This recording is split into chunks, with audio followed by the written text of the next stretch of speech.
Selamat bergabung di serial podcast Visipol UGM. Serial podcast ini diambil dari buku Tata Kelola COVID-19 di Indonesia. Aspek yang dibedah mencakup gagasan bab, intisari, perkembangan paling kontemporer terkait substansi bab, dan rencana tindak lanjut yang mungkin disiapkan untuk kajian selanjutnya. Dieditori oleh Dr. Wawan Masudi dan Dr. Poppy Yunanti, buku 18 bab ini merupakan kolaborasi antara Visipol dengan 37 dosen atau peneliti lintas fakultas di Universitas Gadjah Mada.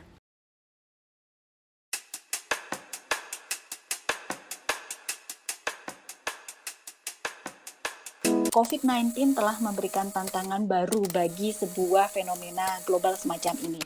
Sebagai struktur sosial kelas prekariat. Selamat pagi, selamat siang, selamat sore, selamat malam. Pendengar setia serial podcast Fakultas Ilmu Sosial dan Ilmu Politik Universitas Gadjah Mada, apa kabarnya?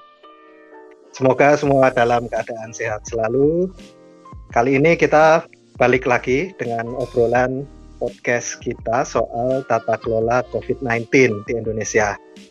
Nah, pada 2 Mei 2020 yang lalu telah terbit buku yang ditulis oleh 37 dosen dan peneliti Visipol serta lintas fakultas di Universitas Gadjah Mada, diedit oleh Dr. Wawan Masudi dan Dr.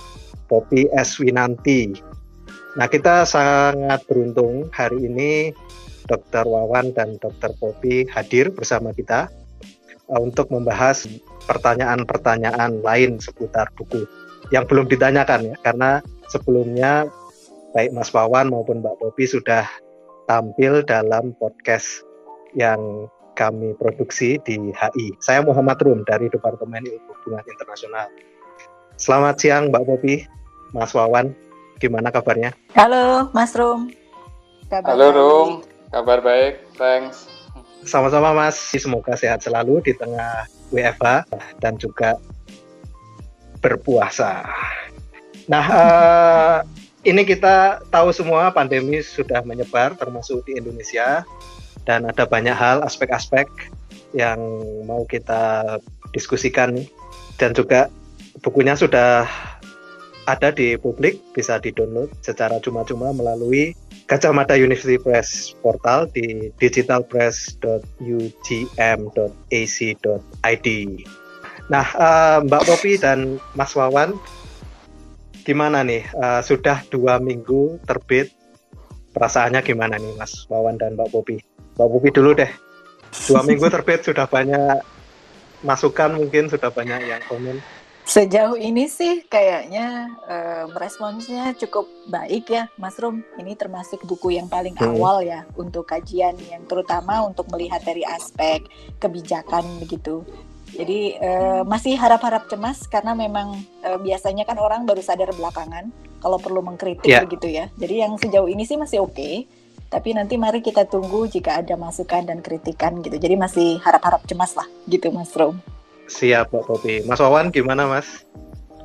Ya, sejauh ini isinya apresiasi sih Mas Rum. Maklum ya, karena mungkin ketika sebagian besar orang masih sibuk bertanya-tanya, gundah, resah, gelisah menghadapi situasi yang tiba-tiba berlangsung.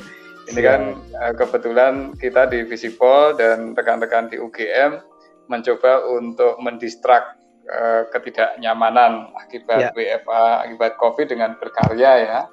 Dan hasil karyanya kan lumayan, dalam arti tebalnya juga lumayan, isinya setelah kita baca-baca lagi ternyata juga keren sih. Kan seperti itu loh, makanya ya ini sejauh ini saya kira banyak tanggapan yang positif dari berbagai kalangan Mas Rum, pemerintah, masyarakat, grup alumni, bahkan ibu-ibu juga loh Mas Rum, senang itu membaca buku ini karena memberikan pengetahuan baru, sekaligus menjadi teman bacaan lah di sela-sela lockdown di dalam rumahnya masing-masing saya kira. Kita juga berharap semakin banyak audiens yang bisa mengakses buku ini ya. Nah, Mbak Poppy dan Mas Wawan, ini kita ingin menanyakan terutama implikasi dari riset kita ya. Jadi kita kan melihat pandemi ini sama seperti kotak Pandora ya. Hampir semua krisis di dunia saya kira membuat atau menjadi titik tolak dari perubahan-perubahan besar. Akan ada banyak sekali hal yang belum kita ketahui sebelumnya menjadi semacam kotak Pandora. Apa kira-kira sisi gelap yang bisa terbuka dari pandemi ini, Mbak Poppy? Oke, Mas Rum, tadi sudah disebutkan ya bahwa saya kira diskusi sebelumnya juga sudah menunjukkan bahwa pandemi itu bukan hal yang baru bagi dunia internasional maupun sejarah peradaban manusia. Nah, yang kita lihat dari kehadiran atau keberadaan COVID-19 ini juga ternyata memberikan atau membuka lagi beberapa persoalan yang sebetulnya sudah ada di kita sehari-hari. Ada setidaknya 2 hal, Mas Rum, nanti yang mungkin perlu saya garis bawahi. Yang pertama tentu saja COVID-19 ini mengungkap persoalan yang sangat terkait dengan penanganan dari aspek kebijakan. Saya kira buku ini secara komprehensif dan secara runut gitu ya, secara apik bisa menjelaskan bahwa persoalan yang paling mendasar yang dibuka karena kehadiran COVID-19 ini adalah persoalan yang terkait dengan kebijakan. Memang ini adalah dari sisi pandeminya dia bukan hal baru, tetapi dari sisi karakteristik yang dibawanya dia memberikan tantangan yang kita sebut sebagai unprecedented. Namun bisa dilihat juga kegagapan dari berbagai macam pihak itu kelihatan sangat nyata, terutama ketika di awal-awal pandemi ini muncul. Sehingga kemudian salah satu sisi yang berhasil dibuka oleh kehadiran COVID-19 yang di dalam terutama di bab penutup yang kami susun bersama ini menjadi salah satu sisi gelap yang terbuka akibat dari COVID-19 karena adanya sistem kebijakan publik yang seringkali tidak menempatkan pemahaman atas pengetahuan menjadi basis dalam pengambilan kebijakan. Tentu saja situasi ini bisa dimaklumi karena semua masih belajar, semua masih trial and error, tetapi ini adalah satu hal yang saya kira penting untuk menjadi pemahaman kita bersama, terutama pembelajaran ke depan. Aspek yang kedua, saya kira terutama dalam konteks Indonesia, yang juga dibahas di beberapa bab yang ada di buku ini, yang kemudian kami highlight di bagian penutup, adalah membuka persoalan yang terkait dengan tata kelola sektor kesehatan di Indonesia. Saya kira bukan cerita baru kalau kita mengatakan bahwa sektor kesehatan di Indonesia itu sangat tergantung pada impor, tetapi kemudian kehadiran COVID-19 ini kembali semacam mempertegas kembali ketergantungan kita yang luar biasa semacam ini. Sehingga ada 2 hal setidaknya menurut saya yang penting untuk dicermati lebih jauh. Iya, saya mau menambahkan setidaknya 2 poin ya, Mas Rum, Mbak Poppy. Yang pertama, COVID-19 ini menyadarkan kita betul betapa rentan dan betapa fragile-nya sistem ekonomi dan sistem sosial yang kita miliki. Di mana-mana dalam beberapa tahun belakangan kita ditunjukkan dengan berbagai data ya, di Indonesia kemiskinan sudah mulai turun, keadilan sosial sudah mulai tumbuh dan seterusnya. Di belahan dunia lain juga seperti itu kan. Di banyak negara sistem sosial ekonomi semakin mengarah pada ekualitas dan semakin minimnya ketimpangan. Namun dengan COVID-19 ini kita ditunjukkan betul betapa tiba-tiba ada begitu banyak kelompok, ada begitu banyak warga negara yang tiba-tiba jatuh miskin akibat 2 minggu tidak bekerja, akibat 1 bulan tidak bekerja, akibat aktivitas ekonomi mandek dan tidak lagi memiliki kemampuan untuk sustain ya, untuk memastikan keberlanjutan kehidupannya secara layak.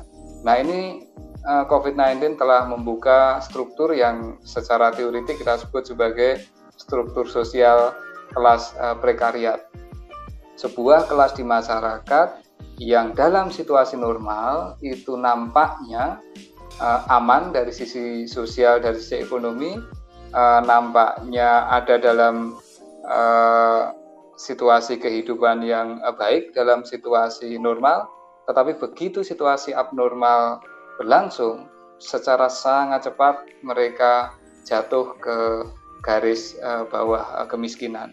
Nah, ini poin yang saya kira sangat penting. COVID menyadarkan kita bahwa ternyata struktur sosial, ekonomi di sebuah negara maupun dalam konteks global secara keseluruhan ini nampaknya masih jauh dari ekualitas dan dari keadilan. Nah, poin berikutnya yang terbuka akibat COVID-19 ini menyadarkan kita karakteristik dari sebuah rejim dan kepemimpinan politik sebuah negara itu sebenarnya arahnya kemana. Di banyak tempat kita bisa lihat bagaimana COVID-19 justru telah dikomodifikasi ya, menjadi apa yang disebut sebagai barang politik. Ada politisasi atas COVID-19 ini untuk kebutuhan apapun. Di US kita tahu COVID-19 dikaitkan dengan kebutuhan elektoral karena kebetulan akhir tahun US akan punya pemilihan presiden. Di sejumlah negara Eropa COVID-19 menjadi pintu masuk bagi beberapa rejim yang memang sudah anti demokrasi untuk semakin menunjukkan grip of power-nya. Di Asia juga seperti itu. Yang lain, karakteristik rejim atau kepemimpinan yang terbuka adalah terkait dengan priority dari kepemimpinan politik dan priority dari rejim itu sendiri. Nah, ini dalam konteks Indonesia sangat kelihatan ya, kebimbangan dari kepemimpinan politik yang kita miliki, rejim yang kita miliki dalam menangani COVID akan menempatkan kesehatan, kemanusiaan sebagai ukuran paling utama ataukah prioritas-prioritas pembangunan ekonomi yang harus dilakukan. Di tahap awal itu sangat kelihatan betapa ekonomi akan tetap menjadi panglima. Tetapi kemudian tersadar setelah 2 minggu, setelah 1 bulan, ternyata itu tidak bisa bekerja. Dan kemudian kelihatannya sudah ada kesadaran baru bahwa yang perlu menjadi panglima untuk kebijakan, yang menjadi panglima untuk kepemimpinan politik sekarang justru kemanusiaan dan kesehatan itu sendiri. Nah, itu saya kira 2 poin yang saya tambahkan dari yang sampaikan Mbak Poppy tadi terkait dengan kotak Pandora apa ini yang kemudian terbuka masalahnya. Terima kasih Mas Wawan, tadi sudah disebutkan juga oleh Mbak Poppy mengenai kebijakan juga tata kelola. Dari Mas Wawan tadi adanya kerentanan yang kita kemudian ketahui bersama melalui krisis ini, ada orang yang karena lockdown 2 minggu sudah jatuh miskin, kelas prekarya dan lain sebagainya. Dan juga krisis ini menunjukkan adanya karakteristik yang paling asal dari rezim pemerintahan, apa sih sebetulnya yang menjadi motivasi mereka gitu. Saya juga kepikiran tuh, banyak juga sekarang dosen itu yang jadi konten kreator.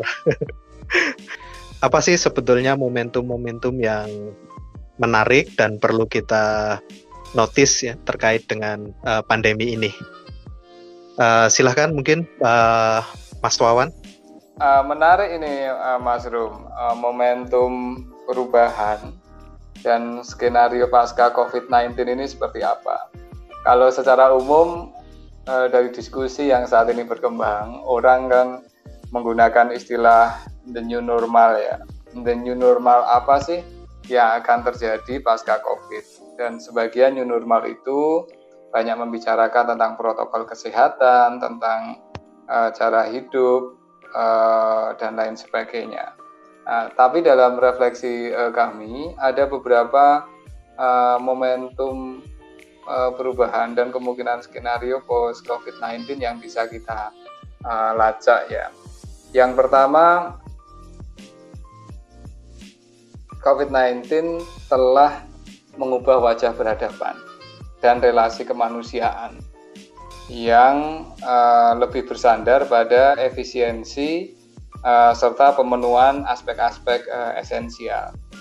Nah, perubahan seperti ini sebenarnya bukan khas COVID-19 semata ya Mas Rum. Tetapi kalau kita belajar dari pandemi yang pernah berlangsung, memang hampir semuanya itu membawa perubahan-perubahan peradaban.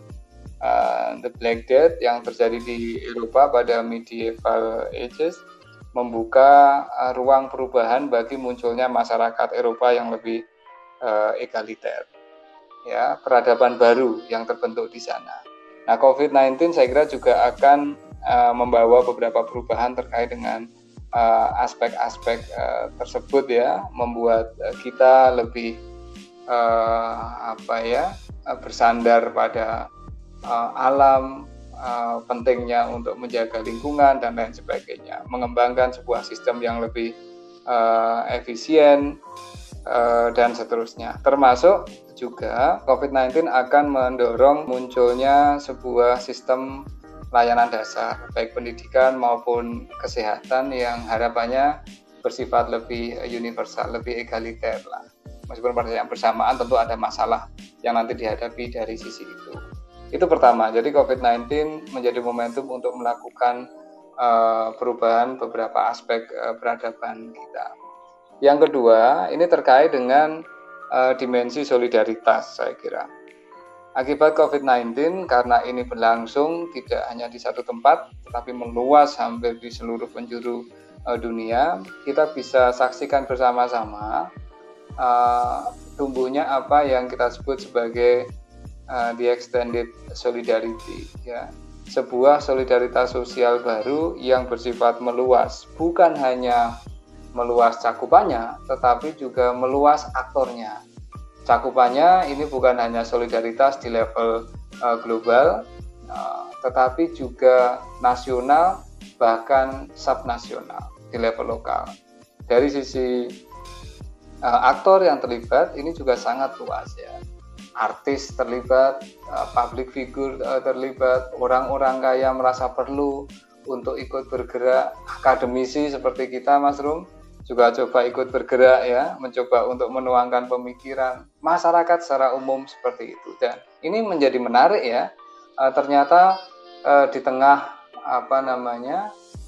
ketertutupan negara, di tengah ketidakpedulian sistem politik atas banyak hal, di tengah ketidakefisienan sistem di dalam mengelola masalah COVID-19 ini, justru solidaritas yang berbasis sosial, berbasis masyarakat ini tumbuh berkembang. Artinya ini menjadi sebuah hal yang menjanjikan juga terkait dengan masa depan kemanusiaan kita, bahwa tanpa negara yang kuat atau ketika negara tidak peduli, sistem tidak peduli, rupanya kita sebagai individu masih bisa mengembangkan solidaritas tersebut.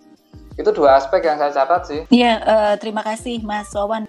Menyambung yang tadi juga disampaikan Mas Wawan, sebetulnya memang COVID-19, tadi kalau di awal kita bicara tentang keterbukanya persoalan-persoalan yang muncul gitu ya akibat COVID-19, tetapi di sisi yang lain kita juga bisa melihat bahwa COVID-19 membawa momentum perubahan gitu, momentum perubahan yang sebagian tadi sudah dijelaskan oleh Mas Wawan, tetapi satu hal lain yang tidak bisa kita lupakan juga, COVID-19 telah membawa salah satunya adalah perubahan tata kelola di tingkat global yang kalau dari kacamata kami yang sudah dijelaskan juga di bab penutup di buku ini, itu memunculkan ambiguitas gitu ya. Di satu sisi kita melihat adanya yang kita sebut sebagai reversing globalisasi.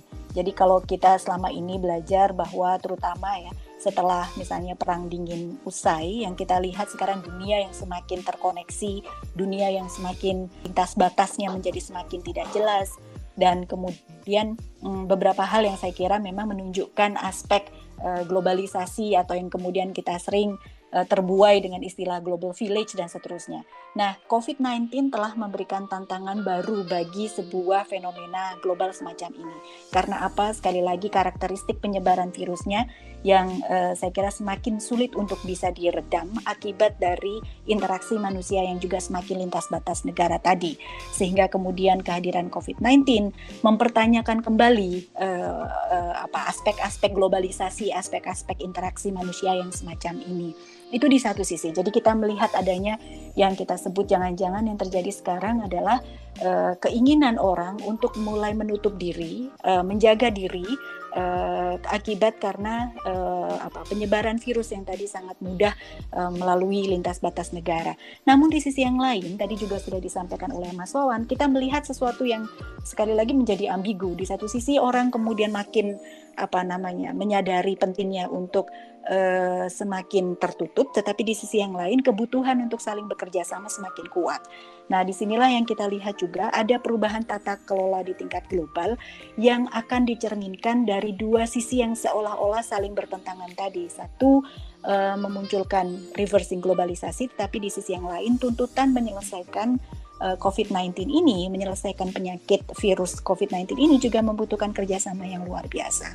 Ada banyak kesempatan yang terbuka, termasuk misalnya tadi juga sempat disinggung kebutuhan untuk berinteraksi tadi sekarang bisa diatasi lewat kemajuan teknologi itu di satu sisi. Jadi sekarang orang mau belajar tidak perlu harus jauh-jauh ke negara lain, karena di negara lain pun sekarang pendidikannya diselenggarakan secara daring gitu. Jadi sekarang akses untuk pendidikan menjadi lebih terbuka, itu di satu sisi. Tetapi di sisi yang lain tentu saja ada beberapa hal yang terkait dengan ketimpangan yang diakibatkan justru karena ketergantungan kita yang semakin besar terhadap teknologi tadi. Jadi secara ringkas sebetulnya buku ini mencoba memberikan gambaran momentum perubahan seperti apa yang salah satunya dicirikan dengan konteks tata kelola global yang tadi memunculkan dua sisi yang saling bertentangan. Kita akan hidup dengan situasi yang semacam ini. Saya kira mungkin begitu. Terima kasih Mbak Poppy. Nampaknya juga kemampuan untuk menyeimbangkan ya antara dua sisi koin dari pandemi ini harus kita maksimalkan.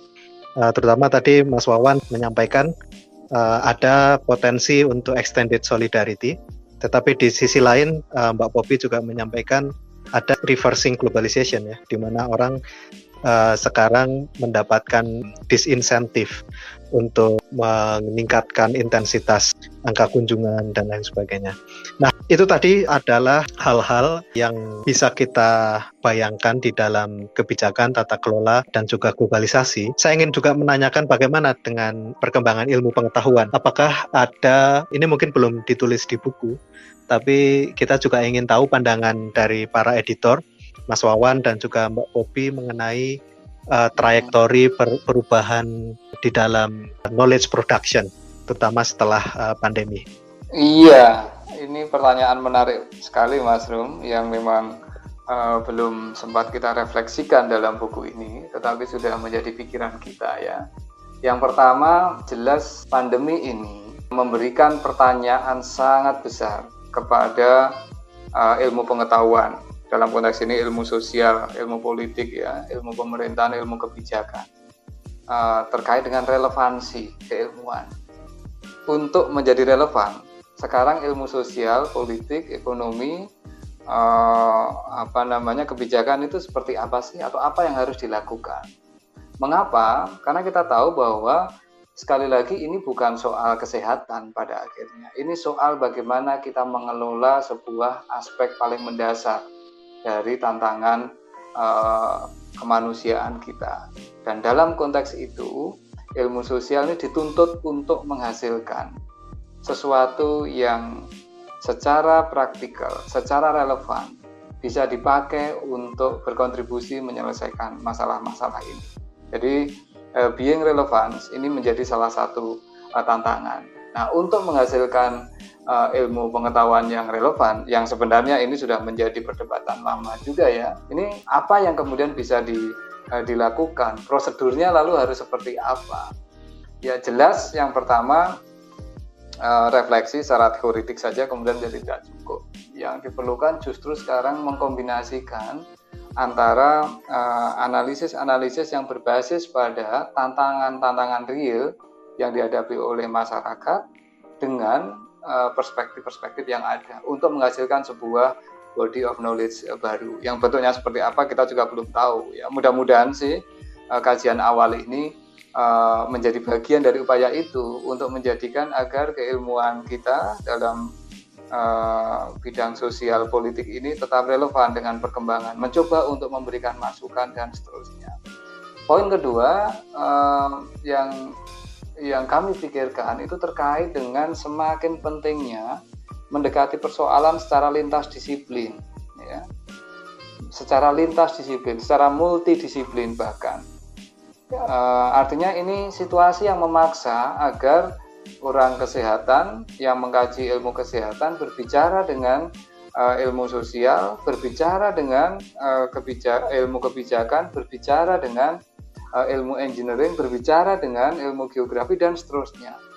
Mengapa? Karena tanpa pendekatan yang bersifat multi perspektif, multidisiplin, ini susah untuk menyelesaikan. Kita bicara saja misalkan soal lockdown sebuah wilayah mana yang bisa di lockdown, mana yang tidak.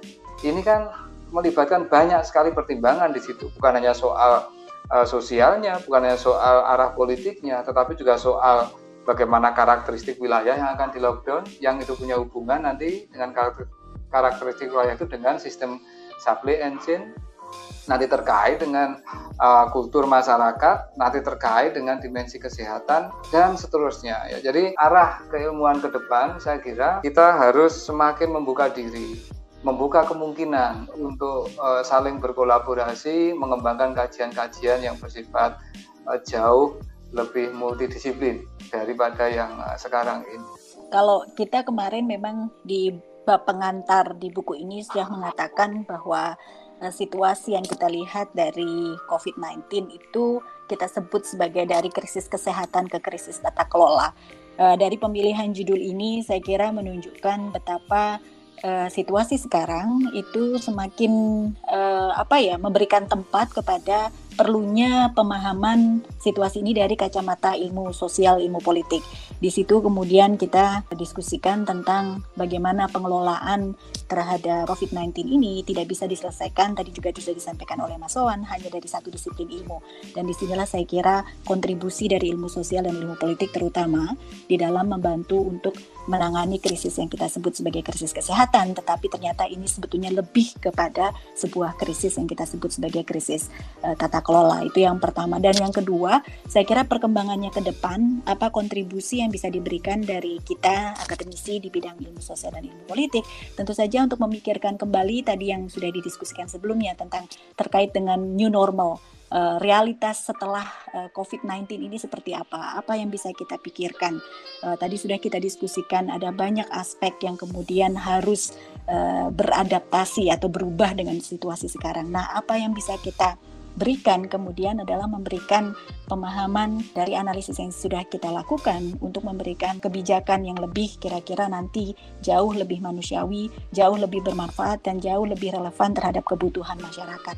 Nah, penataan setelah COVID-19 inilah saya kira menjadi sangat penting, dan bagaimana ilmuwan sosial dalam hal ini juga bisa punya peran yang jauh juga lebih dibutuhkan pada saat ini. Saya kira begitu, Mas. Terima kasih Mbak Popi, Mas Wawan tadi atas ulasannya. Menarik ya, tadi juga disebutkan mengenai pentingnya pendekatan yang multidisipliner di dalam memahami pandemi dan penanganannya. Saya kira juga kita mulai berpikir ya, masuk akal juga kalau misalnya anggaran pertahanan keamanan yang besar sekali itu bisa juga diimbangi dengan anggaran riset yang juga cukup tinggi, karena ternyata ancaman terhadap kemanusiaan itu bukan hanya dari persenjataan kan, tetapi juga dari ancaman-ancaman mikrobiologi seperti ini. Nah, mungkin terakhir untuk Mbak Popi dan juga Mas Wawan, ada nggak info soal bagaimana cara teman-teman dan para pendengar mendapatkan buku ini? Buku ini sebetulnya tadi sudah disampaikan oleh Mas Rum, tersedia secara online, open access di UGM Press dari publishernya UGM, itu yang pertama. Dan yang kedua, saat ini kami juga sedang menyiapkan dalam bentuk hard copy, begitu Mas Rum, sudah siap, ini sedang kami cek kembali terakhir, dan dalam waktu dekat tidak hanya versi e-booknya, tidak hanya versi podcastnya yang sedang kita kerjakan sekarang ini, tetapi juga nanti ada hard copy-nya. Jadi mudah-mudahan dengan tiga versi dari buku ini semakin meluas gitu ya, dan semakin banyak dibaca, semakin banyak dimanfaatkan, dan tentu saja itu tadi semakin banyak penerimaan dan juga berguna untuk kepentingan kita semua. Ya, terima kasih Mas Wawan, Mbak Poppy atas obrolannya sore ini. Seru sekali mendengar implikasi dari pandemi terhadap dunia kita dan juga dunia akademisi. Terima kasih juga teman-teman sudah mendengarkan. Jangan lupa untuk temukan serial podcast ini di Spotify, Visipol UGM, dan juga di sosial media Visipol UGM. Jangan lupa berikan dukungan dengan follow dan like atas kanal-kanal kita. Sampai jumpa lagi. Muhammad Rum, Dr. Poppy Eswinanti, dan Dr. Wawan Masudi signing out.